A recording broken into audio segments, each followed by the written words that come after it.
Today I am going to talk about the Neolithic cultures in the Indian subcontinent. Now, the beginning of food production with which the Neolithic culture is associated is principally connected with two things: the domestication of plants and animals and the beginnings of agriculture. Now, about the term Neolithic Revolution.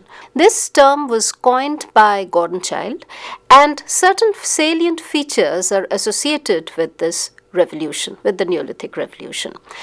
A change in technology, ground and polished stones, which led to easier cultivation of soil and definitely agriculture. What Childe has shown in terms of the three different civilizations in Egypt, Mesopotamia and Indus, that gradually there was a growth of social surplus resulting from the storage of grain and cereals. Now, this was getting concentrated in the hands of a few or one person who was emerging as the leader of the community. And with this developed a social hierarchy. Now, this is what was termed as a revolution by Childe. The recent research has shown that we cannot really talk of a revolution.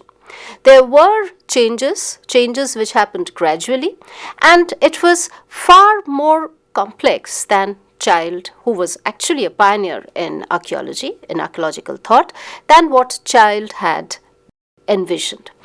In the Indian subcontinent, we have varied patterns of the beginnings of food production.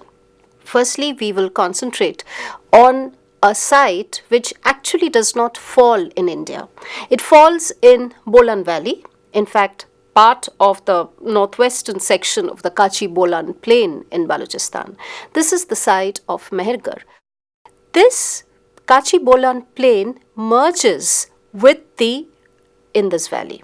And we will see that there is a continuity or certain traces that we are finding in the civilization, in the culture in Mehergarh, which can be tracked down to Indus Valley later in the Harappan civilization. The excavations happened firstly in during the period 1974 to 1985, and it started again from 97. We see Mehergarh spreads over 300 hectares.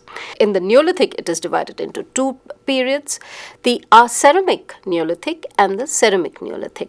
The Aceramic Neolithic is basically Neolithic without pottery, and the Ceramic Neolithic is Neolithic with pottery. With the later phase of excavations, that is 97 to 2000, we see that the internal stratigraphy of the Aceramic Neolithic was redefined.